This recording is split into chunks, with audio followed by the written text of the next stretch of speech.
आसाराम के गुरुकुल में पढ़ने वाली एक नाबालिग छात्रा ने आरोप लगाया आसाराम ने जोधपुर के निकट मड़ाई गांव में स्थित एक फार्म हाउस में उसका यौन उत्पीड़न किया। एक बहुत बड़ी साजिश इस देश में हुई जिसका नाम है संत आसाराम बापू। हमें ये भावना करनी कि आसाराम मेरे राम है, मेरे ठाकुर है। भारत का एक बहुत बड़ा तबका ये कहता है कि आसाराम एक रेपिस्ट नहीं है। वो कहते हैं कि इनके खिलाफ कंस्पिरेसी थ्योरीज चलाई जा रही हैं।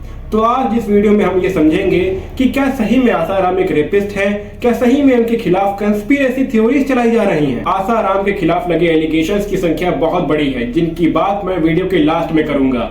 अभी बात करते हैं दो मेजर केसेस की, जिनमें से पहला केस है जोधपुर का केस 2013। ये बात है एक 16 साल की बच्ची की जो आसाराम के आश्रम में रह रही होती है, जो कि जोधपुर के पास मनई गांव में पड़ता है।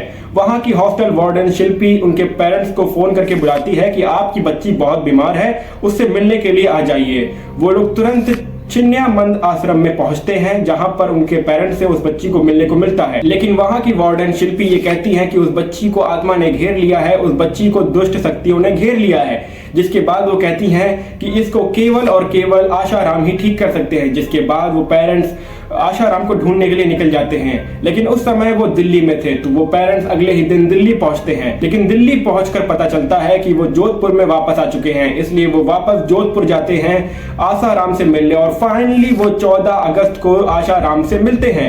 आशाराम कहते हैं कि इस बच्ची को आत्माओं ने घेर लिया है, इस बच्ची को क्योर करने के लिए उसे अगले दिन मेरी कुटिया में लेकर आइए। पेरेंट्स अगले दिन अपनी बच्ची को लेकर उस कुटिया में पहुंचते हैं। आशाराम अपनी कुटिया पर बुलाने के बाद कुछ मंत्र पढ़ते हैं, और जिसके बाद वो पेरेंट्स को वापस बाहर भेज देते हैं और बच्ची को अकेले रख लेते हैं। क्या लगता है क्यों रखा होगा इस बच्ची को अकेले? क्या हम नहीं जानते हैं कि आगे क्या हुआ होगा? अगर आप अभी नहीं समझ पा रहे हैं तो आपकी आंखों में धूल है। पर आइए जानते हैं कि आगे क्या हुआ। वो बच्ची 1 घंटे बाद बाहर निकलती है, रोते बिलखते हुए, बड़ी ही डिस्टर्ब्ड। उसके पेरेंट्स उससे पूछते हैं कि बेटा क्या हुआ, लेकिन वो लड़की हिम्मत नहीं कर पाती है कुछ बोलने की, और कहती है कि वहां से उसे केवल और केवल घर जाना है। घर पहुंचने के कुछ दिनों बाद वो लड़की हिम्मत करती है और अपनी माँ को बताती है कि उसके साथ जबरदस्ती की गई, उसके साथ कितने घिनौने कांड किए गए। जिसके बाद वो माँ उसके पति को बताती है, और फिर इसके बाद शुरू होता है FIR का सिलसिला। पहले तो पेरेंट्स आसाराम को कन्फ्रंट करने जाते हैं, लेकिन आसाराम दिल्ली भाग चुके होते हैं। इसलिए पेरेंट्स के पास केवल एक ऑप्शन बचता है FIR कंप्लेन करने का। जिसके बाद वो जोधपुर में जाकर FIR को कंप्लेन कराते हैं। FIR के हिसाब से उस लड़की ने बताया कि आसाराम ने उसके साथ कितनी घिनौनी चीजें की, उसको ओरल सेक्स करने पर मजबूर किया। आसाराम ने अपने कपड़े उतारे, उस लड़की को गले लगाया और उसको किस किया, और उसके साथ बहुत ही घिनौनी हरकतें की।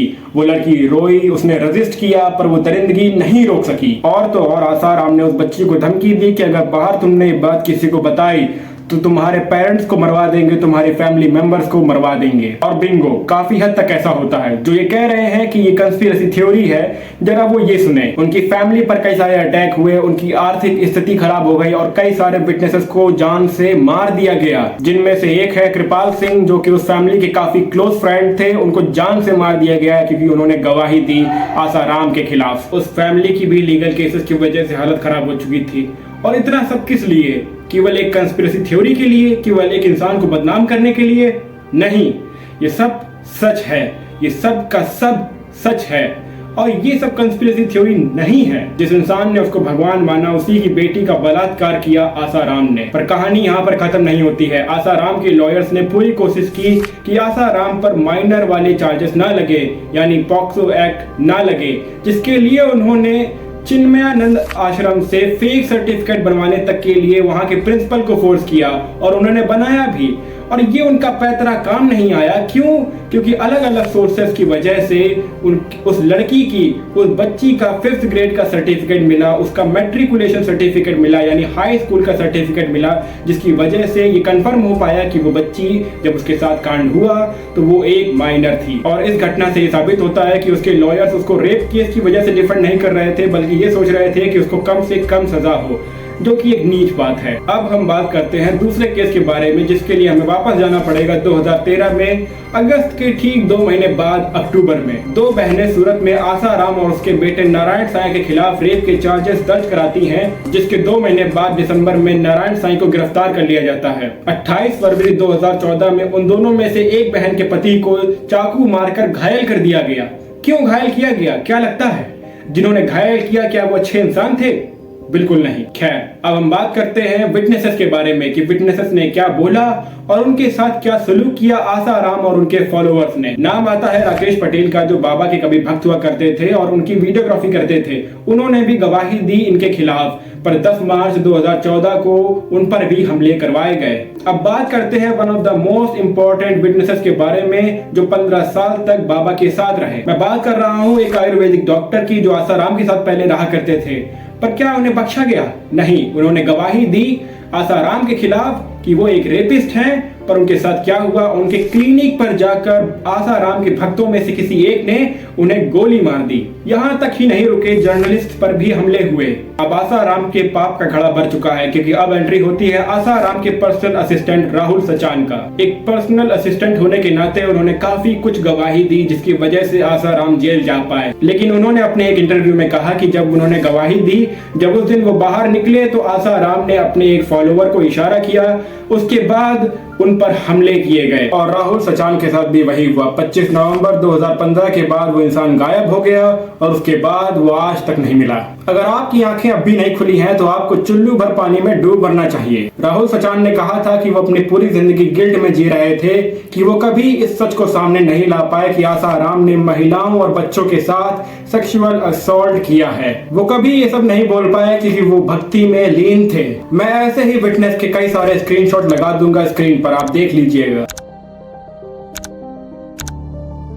अब बात करते हैं बाकी के केसेस की। सूरत केस की विक्टिम ने कहा कि उन्होंने कई ऐसी चीजें विटनेस की हैं जो बहुत ही गलत हैं।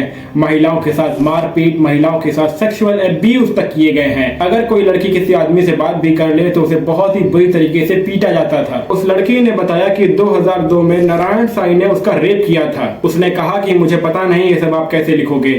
साईं ने उन लड़कियों को ओरल सेक्स के लिए फोर्स किया। साईं ने इतनी घिनौनी चीजें की जो मैं कैमरे पर बताने में भी मेरे हाथ कांप रहे हैं। उसने उन लड़कियों को सीमेन पीने के लिए फोर्स किया। और उस लड़की ने कहा कि ऐसा केवल नारायण साईं ही नहीं, उनके पिताजी आसाराम भी यही करते थे। और न जाने कितनी घिनौनी चीजें लिखी हैं जो पढ़ने में मेरे हाथ कांप गए थे। एक और केस है 2008 का, जहां पर 2 बच्चे गायब हो जाते हैं इनके आश्रम से।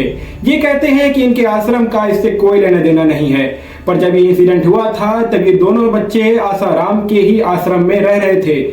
पेरेंट्स का कहना है कि उन बच्चों पर तांत्रिक विद्या की गई है। और अगर आपको अभी लग रहा है कि आसाराम के खिलाफ कंस्पिरेसी थ्योरीज की जा रही हैं, तो मैं आपको बता दूं कि भारत के सबसे अच्छे से अच्छे लॉयर को आसाराम ने हायर किया था अपने लिए डिफेंड करने के लिए। क्या आपको लगता है कि भारत के सबसे अच्छे लॉयर्स एक कंस्पिरेसी को डिफेंड नहीं कर पाएंगे? अगर अब भी कोई कसर बाकी है तो मैं आपको बता दूं कि विक्टिम की ओर से केवल 2 लॉयर थे जो कि काफी ही न्यू थे, काफी अमेचर थे। उन दोनों लॉयर्स को करोड़ों रुपए ऑफर किए गए, पर उन लोगों ने सच का साथ देते हुए उन करोड़ों रुपयों को ठुकरा दिया। अगर ये कंस्पिरेसी होती तो क्या आपको लगता है कि करोड़ों रुपए ना एक्सेप्ट किए होते? जेठमलानी, जो कि भारत के सबसे बड़े लॉयर्स में से एक थे, उन्होंने कहा कि ये जो एफआईआर हुई है उसके पहले ही उस लड़की का मेडिकल एग्जामिनेशन हो गया था, जिससे उन्होंने इस एफआईआर में कमी निकालने की कोशिश की और आसाराम को डिफेंड करने की कोशिश की।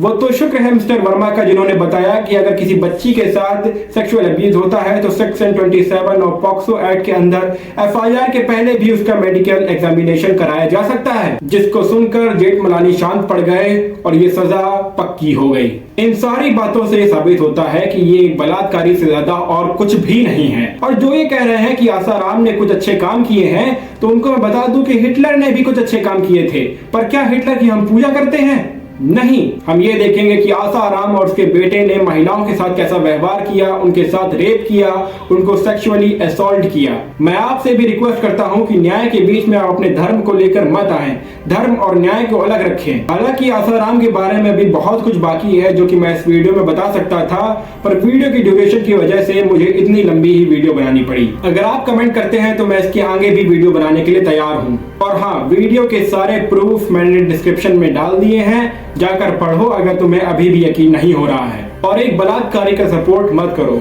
जय हिंद।